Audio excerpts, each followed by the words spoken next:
Hello, everybody. My face is up here, guys.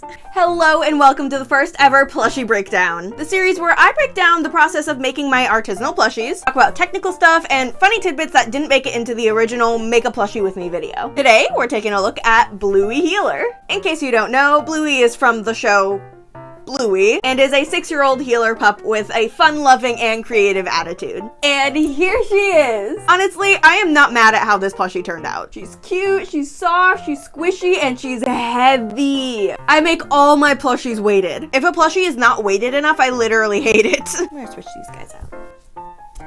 In that main Make a Plushie With Me video, I did mention she was giving dog more than her other head and some of the official plushies. I wasn't really able to elaborate why I felt like she was giving dog more than those other ones were, but I can now. That's what this whole video is for. I think what was really doing it was the eyes. I think that's because some wires were getting crossed in my brain. You know how dogs kind of have those like black lips? Okay, well, I don't know if they're lips. I don't know what they are, but it's like that black outline around their mouth. I think the eyes might be reminding me of that, and it's making my brain go, that's dog. Also, if you didn't notice, I gave her this adorable little bandana. I actually got it for free while I was buying some fabric a while ago. And because I was making Bluey around Easter, I was like, why not?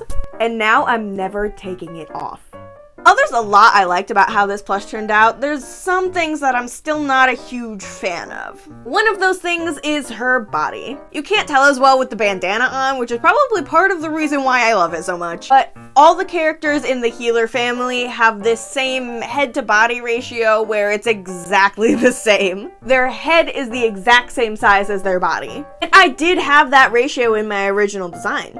This prototype, actually. The body is just about as tall as the head is, which is exactly what I needed. But I decided to change the size of the head because it was too tall, and I didn't think to change the size of the body as well. It bugged me for a while, but then I watched some episodes of the show, and I was able to kind of just imagine my Bluey as an older Bluey. And even though technically the parents have that ratio too, I was able to kind of rationalize it in my own mind. And because most people looking at it wouldn't notice or care as much as me as the creator, as long as it was fixed in my mind, it was good enough. The only other thing I would want to point out is the hands. Honestly, I should have just tested the pattern more, tried more things. These hands are just not doing it. I was just running out of time and threw caution to the wind and went for it. Obviously with less than perfect results. But as I said in Bluey's video, technically every plushie you see on my channel is a prototype. That prototype you saw earlier was the only other Bluey prototype I made. And usually plushies go through many rounds of prototyping before they are ever considered to be a finalized plush. So the fact that I can get something pretty workable with one or less sometimes prototypes, I'd say is pretty good. Now, I'm sure you're all wondering when I'm gonna address the elephant in the room.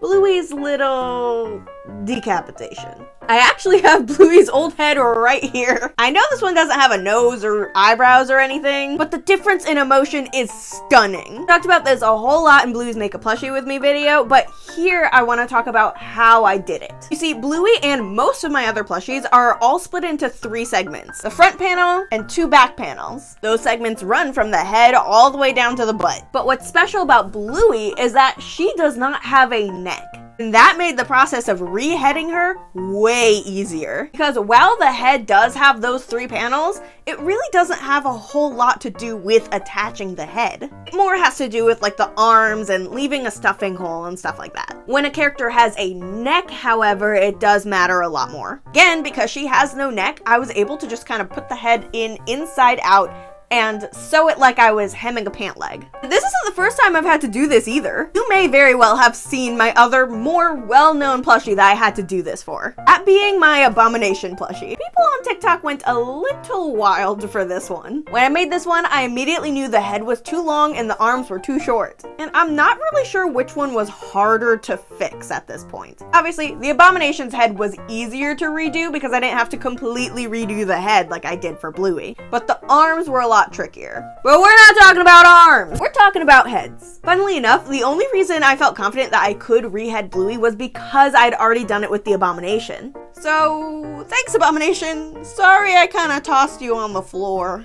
And lastly, before I go, I wanted to share something that didn't quite make it into the video. As you may know, I have cats, and they like to help me with my work. Prim, what do you think you're doing?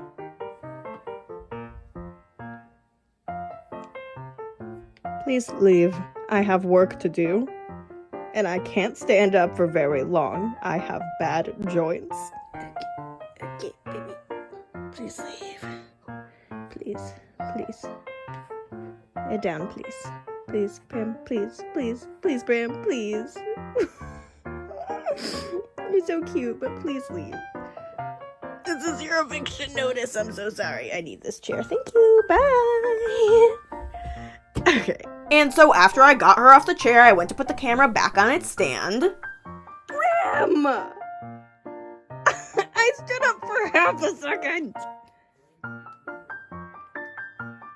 Get down. This is my chair.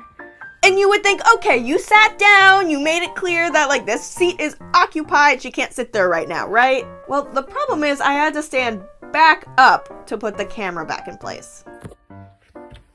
Prim! Please! Down.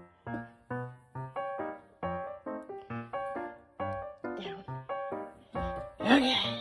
After that, I basically had to stand on the chair so that I could occupy the seat and reach where the camera was supposed to go. But with that, I think we are all done. Make sure to leave a comment with any technical sewing questions, and I may just answer it in the next plushie breakdown. Don't forget to like and comment if you enjoyed this video, subscribe and hit that bell for all the new videos coming out, and don't forget to check out my Patreon, where there are plenty of benefits, including plushie giveaways that are themed after every plushie I make here on YouTube. And with enough patrons, I may give away these big plushies that I make for these videos too. That means at some point, if I made, let's say, Bluey's sister, Bingo, there's a chance I could be sending it to you after you win it in one of these giveaways. Unfortunately, the Bluey giveaway has already concluded as of this upload, but there are plenty more to come in the future. Thank you all so much for watching, and I will see you all next time. Bye-bye!